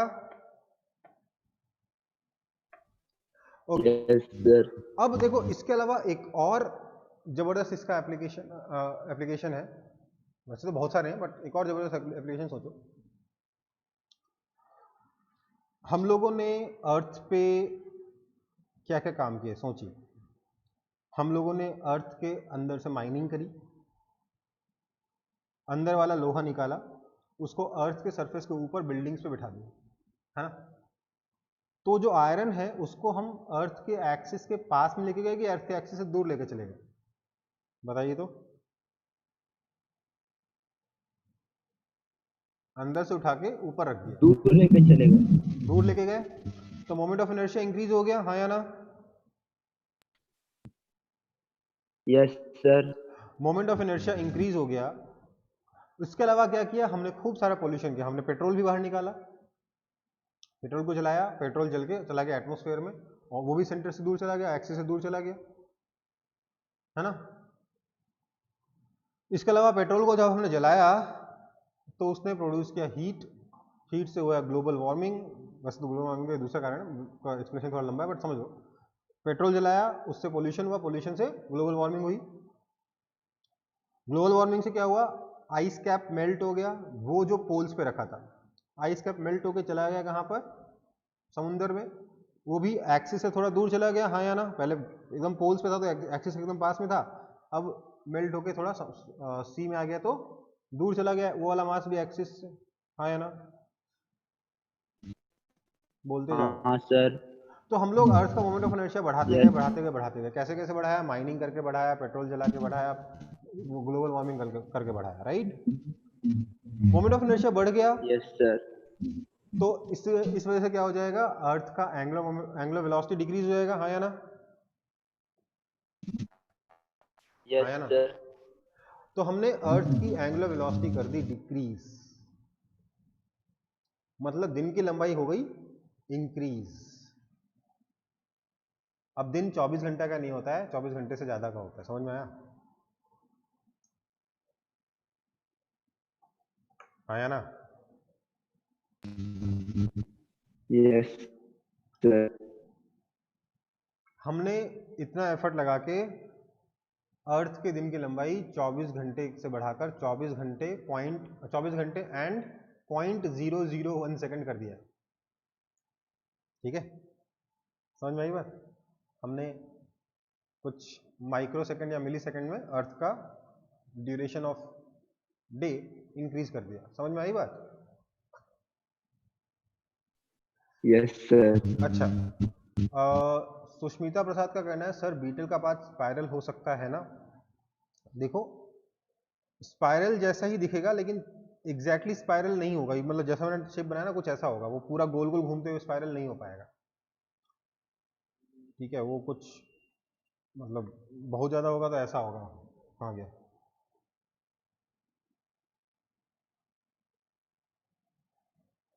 पूरा स्पाइरल अच्छा वाला नहीं होगा, इतना भी नहीं हो पाएगा जितना मैंने बनाया है, इतना भी नहीं होगा, ये बहुत ज़्यादा बता दिया। ज़्यादा ज़्यादा होगा तो ऐसा होगा बस, ठीक है। Yes sir.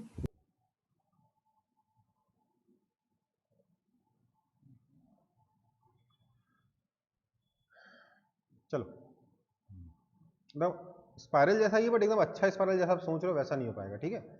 तो क्लियर है ये? एंगुलर मोमेंटम कंजर्वेशन के प्रैक्टिकल एप्लीकेशन भी समझ में आ रहे हैं, हाँ या ना? Yes sir. तो अब 1 मिनट रुको, मैं एक एक्सपेरिमेंट करके दिखाऊंगा आपको। 1 मिनट रुको।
देखो जो एक्सपेरिमेंट है वो एंगुलर मोमेंटम कंजर्वेशन का तो नहीं है, पर एंगुलर मोमेंटम के एप्लीकेशन का है, और बहुत ही अच्छा एप्लीकेशन है, बहुत ही जबरदस्त एप्लीकेशन है। दिख रहा है आप लोगों को? हाँ या ना? Yes, sir. देखो, सॉरी सॉरी माय बैड। अगर मैंने इस रस्सी से इस पहिए के एक्सल को बांध रखा है, ठीक है। अगर मैं इसे छोड़ूंगा तो पहिया कैसे गिरेगा? क्या पहिया इस तरीके से हो जाएगा अपने आप? हाँ या ना? बताओ। Yes, sir. यही होगा ना? Sir. बट एंगुलर मोमेंटम का एक जबरदस्त एप्लीकेशन है। देखिए, मैंने इसको घुमा दिया, अच्छा ऐसे तो मुश्किल होगा,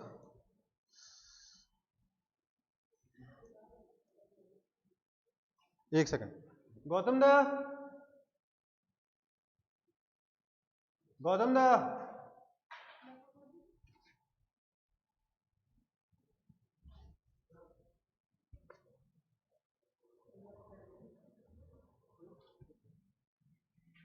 एक सेकंड, मैं माइक हटा रहा हूं, कुछ बोलूंगा नहीं, ठीक है? आप लोग उसे देख लीजिए कि बाद में बात करूंगा।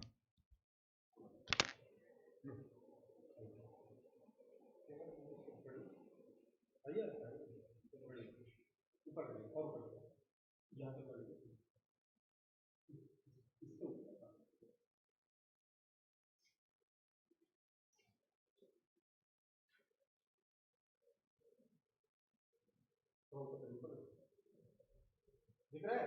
ये पहिया गिर नहीं रहा क्योंकि गोल गोल घूम रहा है। Yes, sir. दिख रहा है आप लोगों को? ये पहिया घूम नहीं रहा Yes, है, sir. गिर नहीं रहा है, बस गोल गोल घूमने लग गया। ये क्यों हुआ, अभी एक्सप्लेन करता हूं।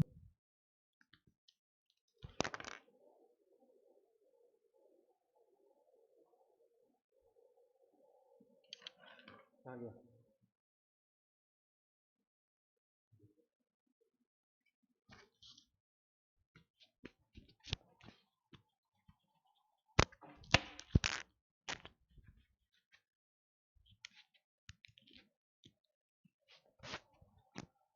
देखिए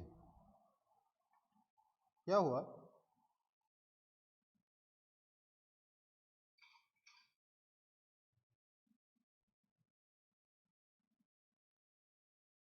क्या हुआ समझिए। ये आपका व्हील था जिसका एक्सल से आपने रस्सी बांध रखी थी, राइट? यही था ना सिचुएशन। अब क्या हुआ, जब आपने इसको ऐसे ही छोड़ दिया, सिर्फ छोड़ दिया, तो ये सीधे ऐसे गिर जाता है। क्यों? क्योंकि इस पॉइंट के अबाउट आप देखिए, यहां mg फोर्स लग रहा है, तो इस पॉइंट के अबाउट टॉर्क किधर लगा? इस पॉइंट के अबाउट r क्रॉस फोर्स, ऐसा टॉर्क लगा है ना? Yes, sir. इसलिए इस पूरे सिस्टम के पास ये वाली एंगुलर वेलोसिटी या इस डायरेक्शन में अल्फा आ गया, ठीक है? समझ में आया? और ये नीचे की तरफ गिर गया, ठीक? कोई दिक्कत? No, sir. No, इधर sir. टॉर्क लगा, उधर ही एंगुलर मोमेंटम में चेंज आया। ओमेगा इधर आ गया, अंदर की तरफ टॉर्क था, अंदर की तरफ ही एंगुलर मोमेंटम आ गया। But once I started to rotate the wheel, मैंने लेट से व्हील को ऐसे रोटेट कर दिया,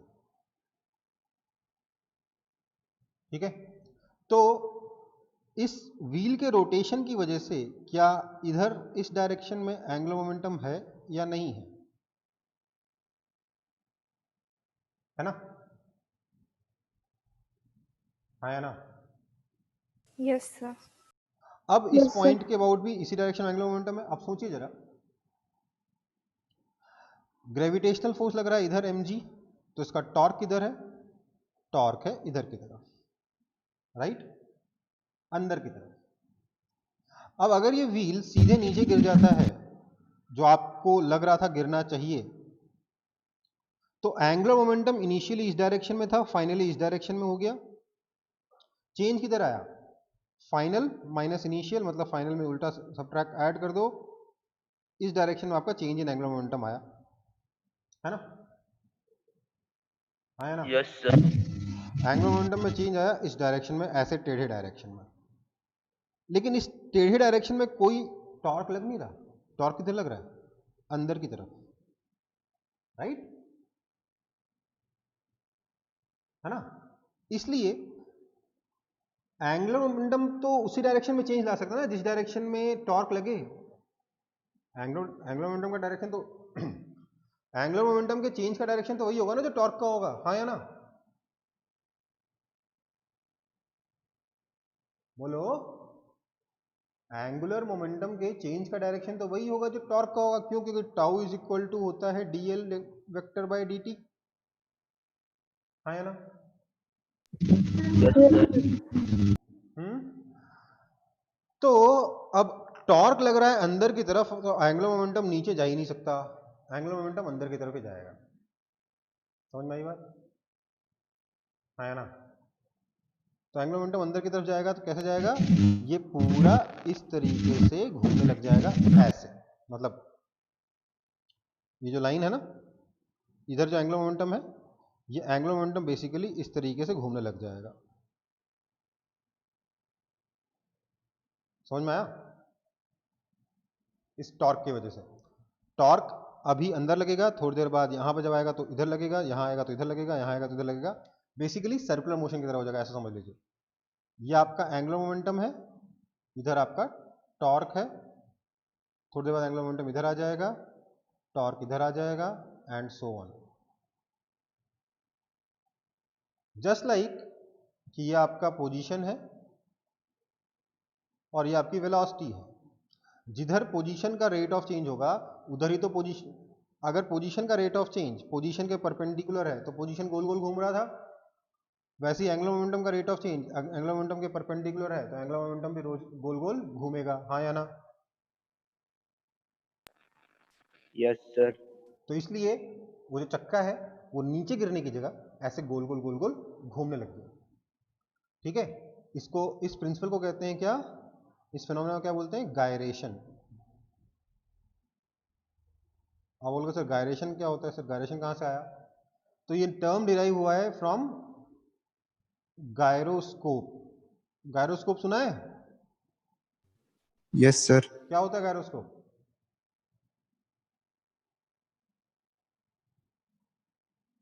अच्छा गायरोस्कोप नहीं, क्या बोलते हैं? अरे लट्टू को इंग्लिश में क्या बोलते हैं? गायरोस्कोप ही कहते हैं क्या?